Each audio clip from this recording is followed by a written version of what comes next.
الحمد لله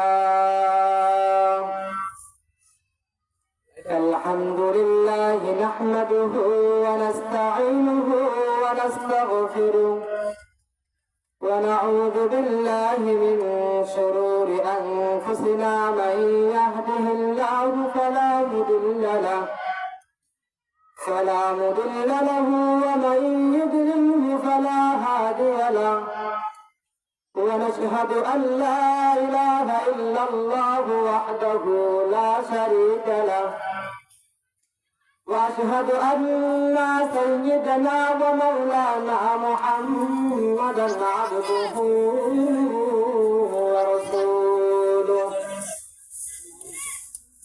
أرسله بالحق بشيرا ونذيرا بين يدي الساعة من يطع الله ورسوله فقد رشده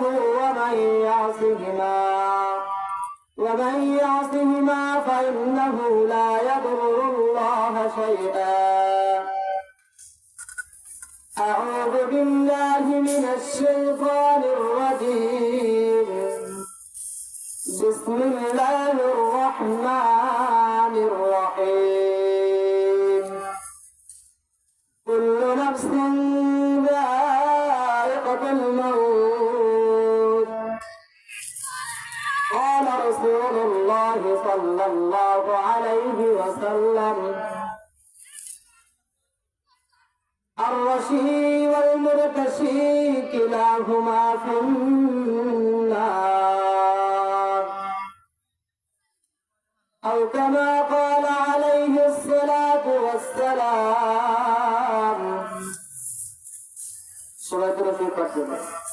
اللهم صل على محمد وعلى آل محمد كما صليت على إبراهيم وعلى آل إبراهيم إنك حميد مجيد اللهم بارك على محمد وعلى آل محمد كما باركت على إبراهيم وعلى آل إبراهيم إنك حميد مجيد أسمع نظم اللوح قلم جسم بنایا اسمع نظم اللوح قلم جس نے بنایا اس جت کے عبادت کے لیے ہم کو ہدایا اس جت کے عبادت کے لیے ہم کو ہدایا আলহামদুলিল্লাহ সমস্ত প্রশংসা সেই মহান রব্বুল আলামিনের দরবারে যে মহান রব্বুল আলামিন আমাদেরকে দুনিয়ার ফিতনা ফাসাদের জামানা থেকে আল্লাহ পাক রব্বুল আলামিন আমাদেরকে পছন্দ করিয়া যাচাই বাছাই করিয়া আল্লাহ পাক রব্বুল আলামিন আমাদেরকে এই এক মাজলিসে এসে বসার মতো তৌফিক দান করেছেন এই জন্য আমরা সবাই শুকরিয়া আদায় করি আলহামদুলিল্লাহ যে নবীকে সৃষ্টি না করলে আসমান জমিন পাহাড় পর্বত দুনিয়ার কোনো কিছু সৃষ্টি হতো না সেই নবীর ওসিলায় আজ আমাদের মাঝে অনেক কিছু এসেছে এই জন্য আমরা সবাই নবীর উপর দরুদ করে সংক্ষিপ্ত হবে সবাই সাল্লাল্লাহু আলাইহি ওয়াসাল্লাম আল্লাহ পাক রব্বুল আলামিন কোরআনে বলেন কুল্লু নাফসিন যায়িকাতুল মাউত প্রত্যেক প্রাণীকে আল্লাহ পাক রব্বুল আলামিন মৃত্যুর স্বাদ গ্রহণ করাবে প্রত্যেক জাতিকে প্রত্যেক প্রাণীকে আল্লাহ তাআলা তার মৃত্যুর স্বাদ গ্রহণ করাবে আর ভাই সবাইকে তো মৃত্যুর স্বাদ গ্রহণ করতে হবে তাহলে আজ আমরা যেটা আমাদের মৃত্যুর স্বাদ গ্রহণ করতে হবে তাহলে আমরা দুনিয়াতে থাকা অবস্থায় তাহলে কেন আমরা ইসলামের পথে চলি না তাহলে কেন আমরা কোরআনের পথে চলি না তাহলে কেন আমরা হাদিসের পথে চলি না আর ভাই ওই কবর কারো জন্য হবে জাহান্নামের গর্ত কারো জন্য হবে জান্নাতের গর্ত আরে ভাই মৃত্যু এমন এক মৃত্যু মৃত্যু কারো জন্য কঠিন হবে, কারো জন্য সহজ হবে। আরে ভাই, একদিন ইব্রাহিম আলাইহিস সালাম আজরাইলকে বলতেছে, ও আজরাইল, তুমি আমাকে যে বধ করে যে আপনি যেভাবে আপনি জানটা কবজ করেন, তেনার ওই চেহারা আমাকে দেখাইয়া দিন। তখন আজরাইল আলাইহিস সালাম বলতেছে, ও ইব্রাহিম, তুমি তো পারবে না, তুমি তো সইতে পারবে না, তুমি তো সহ্য করতে পারবে না। তুমি কিভাবে সহ্য করবা? তুমি তো বেহুশ হয়ে পড়ে যাবা। তখন ইব্রাহিম আলাইহিস সালাম বলতেছে, না না আজরাইল, আমাকে একটু দেখাও, আমি দেখতে চাই যে বধ করে কিভাবে আপনি জানটা কবজ করেন।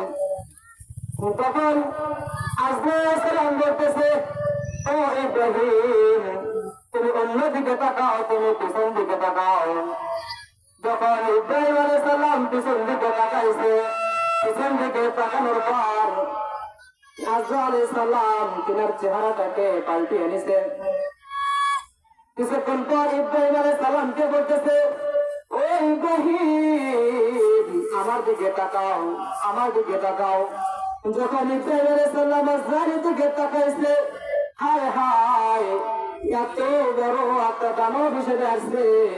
তিনার মাথার চুল যেন অনেক বড় বড়, তিনার শরীর থেকে দুর্গন্ধ আসতেছে, তিনার চোখ যেন আগুনের গোলা পড়তেছে। রে ভাই, এত পরিমাণ ভয়ঙ্কর হিসেবে আসবে। সেই বৎখরের নেক আমল যারা করে না, তারা দুনিয়াতে থাকা অবস্থায় যারা নেক আমল করে না, তাদের যে বদ আমল করবে, এই বদ আমলের কারণে তার আজরাইল আলাইহিস সালাম এই হিসেবে আসবেন। আর যে ব্যক্তি নেককার, তখন ইব্রাহিম আলাইহিস সালাম বলতেছে, ও আজরাইল আলাইহিস সালাম, আমাকে একটু দেখাও, তুমি কিভাবে নেককার বান্দাদের আপনি জানটাকে কবজ করিয়ে আনেন। তখন কিছুক্ষণ পর আজরাইল আলাইহিস সালাম তিনার চেহারাটাকে উল্টা দিল, তিনার চেহারাটাকে পাল্টাইয়া নিল। তিনার চেহারাকে পাল্টানোর পর তখন ইব্রাহিম আলাইহিস সালাম যখন দেখে, আরে ভাই, এত সুন্দর চেহারা, এত সুন্দর চেহারা, তার চেহারা থেকে যেন তার শরীর থেকে যেন মিষ্টি আম্বর চলে আসতেছে, এত সুন্দর তার শরীর থেকে সুঘ্রাণ আসতেছে। আরে ভাই, যাদের নেক আমল ভালো নয়, যারা বদ আমল করবেন, তাদের জন্য আজরাইল আলাইহিস সালাম এত পরিমাণ ভয়ঙ্কর হিসেবে আসবেন। আর যারা নেক বান্দা, আল্লাহ তাআলা আপনার জানটাকে এমন ভাবে কবজ করবে, যেমন নাকি একটা শিশু বাচ্চা আপনার মায়ের দুধ পান করতে করতে যখন ঘুমিয়ে যায়, তেমনি ভাবে নেককার বান্দাদের কি করবে, জানটা আস্তে আস্তে তোমার জানটাকে কবজ করে নেবে। সে বুঝতেও পারবে না, সে আস্তে আস্তে ঘুমিয়ে যাবে।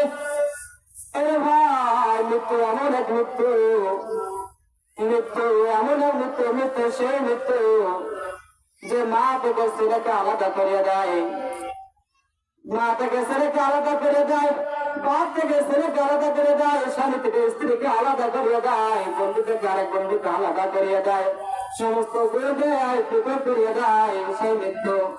আরে ভাই, মৃত্যুর আগ মুহূর্তে আল্লাহ রব্বুল আলামিন 5 জন ফেরেশতা পাঠাবেন। কয়জন ফেরেশতা ভাই? আল্লাহ তাআলা 5 জন ফেরেশতা পাঠাবে। 1 নম্বর ফেরেশতা এসে বলবে, 1 নম্বর ফেরেশতা এসে বলবে, সালাম দিয়ে বলবে, আয় আল্লাহর বান্দা, আমি আপনার খাদ্যের কাজে নিয়ে দিতেছিলাম। কিসের কাজে? খাদ্যের কাজে নিয়ে দিতেছিলাম। আজ আমি দুনিয়ার সমস্ত প্রান্ত খুঁজে দেখেছি, আজ আমি সমস্ত দুনিয়া খুঁজে দেখেছি, পশ্চিম প্রান্ত দেখেছি, উত্তর প্রান্ত দেখেছি, দক্ষিণ প্রান্ত দেখেছি, সব প্রান্ত দেখেছি, কিন্তু 1 ফোঁটা পরিমাণ আমি আপনার জন্য খাদ্য পাইলাম না। 1 ফোঁটা পরিমাণ, একটু ইঞ্চিত পরিমাণে কি পাইল না, তার জন্য খাদ্য পাইল না। তখন ওই ফেরেশতা বলবে, ও আল্লাহর বান্দা, ও আল্লাহর বান্দা, আমি আজ আপনার কাছ থেকে বিদায় নিয়ে চলে যাচ্ছি, আজ আমি আপনার কাছ থেকে বিদায় নিয়ে চলে যাচ্ছি। তখন এই ফেরেশতাটা বিদায় নিয়ে চলে যাবে। আরে ভাই, আমরা দুনিয়াতে থাকা অবস্থায় কত খাদ্য আমরা নষ্ট করে ফেলাই, আমরা অনেকে আছি অর্ধেক খাবার খাই আর অর্ধেক খাবার ছেড়ে রাখি, এটা নষ্ট করে ফেলি আমরা। না না রে ভাই, এই খাদ্য নষ্ট করা যাবে না, এই খাদ্য নষ্ট করা যাবে না। যদি আমরা নষ্ট করি তাহলে মৃত্যুর সময় আমরা কি পাবো না, খাদ্য পাবো না। আরে ভাই আছো মুসা আলাইহিস সালামের জামানায়, মুসা আলাইহিস সালামের জামানায় এক ব্যক্তি মুসাকে বলতেছে, হে মুসা, ও মুসা, আল্লাহ রব্বুল আলামিন আমাকে অনেক ধন সম্পদ দিয়েছেন, আমার অনেক ধন সম্পদ দিয়েছেন। তো মুসা, ওই ব্যক্তি মুসাকে বলতেছে, ও মুসা, তুমি তো আল্লাহর সঙ্গে বিচার করার জন্য যাইতেছো, তুমি আল্লাহকে দিয়ে বলবে আল্লাহ অমুক ব্যক্তির কেন এত পরিমাণ ধন সম্পদ দিয়েছেন, তোমার ধন সম্পদ তোমার জন্য একটা ক্রীড়ান বুদ্ধি শিখে যান। তখন ওই মুসা আলাইহিস সালাম চলে গেছে কুরবানে আল্লাহর সঙ্গে দেখা করার জন্য। যখন আল্লাহর সঙ্গে দেখা করার জন্য গেছে, আল্লাহকে গিয়ে বলতেছে, মুসা, ও আল্লাহ, আপনার এক ব্যক্তিকে আপনি এত পরিমাণ করে ধন সম্পদ দিয়েছেন, তার ধন সম্পদ আমার জন্য আপনি একটা কিছু বুদ্ধি শিখিয়ে দেন। তখন আল্লাহ রব্বুল আলামিন বলতেছেন, ও মুসা, তুমি ওই ব্যক্তিকে গিয়ে বলবা সে যেন খাদ্য যখন খাবে, যখন খানা যখন খাবে, সে যেন উটার উপর, উটের উপর যেন খানা খায়, সে উটের উপর বসে যেন খানা খায়। এই বুদ্ধি শিখে দিচ্ছে আল্লাহ রব্বুল আলামিন। মুসা আলাইহিস সালাম চলে আসছে ওই লোকের কাছে, আবার পথে দেখা। ওই লোক বলতেছে, ও মুসা, ও মুসা, তো আল্লাহ রব্বুল আলামিন কি এমন বুদ্ধি শিখাইয়া দিল? তখন মুসা বলতেছে, ও আল্লাহর বান্দা, আল্লাহ তাআলা তোমাকে শিখাইয়া দিছে যেন তুমি কোনো খাদ্য খাইলে যেন তুমি কোনো উটের উপর বসে খানা খাও। তখন ওই ব্যক্তি প্রতিদিন ওই উটের উপর বসে বসে খানা খাইতো, কিন্তু একটা দানা, একটা পরিমাণ দানা, একটা খানা যদি করে যেত, আবার তিনি ওই ব্যক্তিটা উঠ থেকে নামতো, আবার ওই খানাটা ধুয়ে আবার খেয়ে ফেলত, আবার সেই খানাটাকে খেয়ে ফেলত। তো কিছুদিন পর আবার দেখা হয়েছে মুসা আলাইহিস সালামের সাথে, কার সাথে? সেই মুসা আলাইহিস সালামের সাথে আবার দেখা। ওই ব্যক্তি বলতেছে, ও মুসা, ওই আমার তো কোনো পরিমাণ, কোনো একটু একটা কিঞ্চিত পরিমাণ তো আমার ধন সম্পদ কমলো না। তখন মুসা আলাইহিস সালাম আবার গেছে আল্লাহর কাছে, আল্লাহকে গিয়ে বলতেছে, ও আল্লাহ, এমন কোন বুদ্ধি শিখে দিলে কই, তোমার তো ধন সম্পদ কই কমে গেছে, আরো তো আল্লাহ আপনাকে বাড়াইয়া দিয়েছেন, আপনি আরো তো বাড়াইয়া দিয়েছেন। তখন আল্লাহ রব্বুল আলামিন বলেন, ও মুসা, যদি আমার শুকরিয়া পায়, এত সে ব্যক্তি শুকরিয়া আদায় করে, তাহলে কি আমি কিনা ধন সম্পত্তি বাড়াইয়া দেব না? আল্লাহ রব্বুল আলামিন বলেছেন, লাইন শাকারতুম লাযীদান্নাকুম ওয়া লাইন কাফারতুম ইন্না আযাবী লাশাদীদ। যে ব্যক্তি আল্লাহ রব্বুল আলামিনের নিয়ামত পাইল, নিয়ামতের শুকরিয়া আদায় করলো, আল্লাহ তাআলা তার নিয়ামতকে যেন বাড়াইয়া দিল। আর যে ব্যক্তি নিয়ামত পাইলে তিনি নিয়ামতের শুকরিয়া আদায় করলো না, আল্লাহ তাআলা তার নিয়ামতকে কি দিবে? কমাইয়া দিবে, তার নিয়ামতকে ছিনাইয়া নেবে। ইন্না আযাবী লাশাদীদ। তিনাকে কঠিন আযাবের ভিতরে গ্রেফতার করানো হবে, কঠিন আযাবের ভিতরে তাকে গ্রেফতার করানো হবে। আরে ভাই, আমাদের ধন সম্পদ এই কারণে কমে, আমরা কি করি? ধন সম্পদের নিয়ামতের শুকরিয়া আদায় করি না। আমরা খানা খাদ্য কি করি? নষ্ট করে ফেলাই। না না ভাই, এটা করা যাবে না। 2 নম্বর ফেরেশতা আসবে, কয় নম্বর? 2 নম্বর ফেরেশতা মৃত্যুর আগে 2 নম্বর ফেরেশতা সে বলবে, সালাম দিয়ে বলবে, ও আল্লাহর বান্দা, ও আল্লাহর বান্দা, আল্লাহ তাআলা আমাকে পানির কাজে নিয়োজিত করেছিলেন। কিসের কাজে? আল্লাহ তাআলা আমাকে পানির কাজে নিয়োজিত করেছিলেন, কিন্তু আজ আমি পুরা দুনিয়া, পুরা পৃথিবী খুঁজিয়ে দেখলাম, একটু পরিমাণও আমি তোমার জন্য পানি খুঁজে পাইলাম না, একটু পরিমাণও পানি খুঁজে পাইলাম না। পশ্চিম প্রান্ত, দক্ষিণ প্রান্ত, পূর্ব প্রান্ত, উত্তর প্রান্ত, যা প্রান্ত আমি সমস্ত প্রান্ত খুঁজে বেড়েছি, কিন্তু একটু পরিমাণ, একটু এক ফোঁটা পরিমাণ তোমার জন্য আমি পানি খুঁজে পাই নাই। ও আল্লাহর বান্দা, তাহলে আজ আমি তোমার কাছ থেকে বিদায় নিয়ে চলে যাচ্ছি।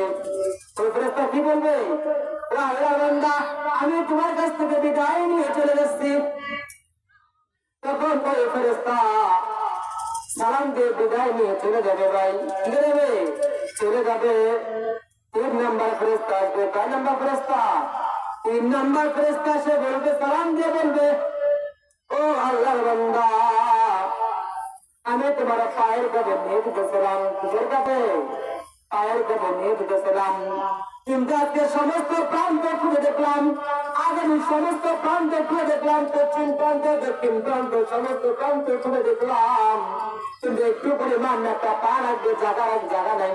পা রাখার মতো কি নেই, একটা জায়গা নেই। এজন্য পুরা পৃথিবী ঘুরে দেখলাম, কিন্তু আমি সেই পা রাখার যে জায়গাটাকে আমি খুঁজে পাইলাম না। এই জন্য আমি তোমার কাছ থেকে বিদায় নিয়ে চলে এসেছি। ওই ফেরেশতা ওই বান্দার কাছ থেকে বিদায় নিয়ে চলে যাবেন। 4 নাম্বার ফেরেশতা আসবে। 5 নাম্বার ফেরেশতা? 4 নাম্বার ফেরেশতা আসবে। 4 নাম্বার ফেরেশতা এসে বলবে, ও আল্লাহর বান্দা, আমি তোমার শ্বাস প্রশ্বাসের কাজে নিয়ে যেতেছিলাম। কিসের কাজে?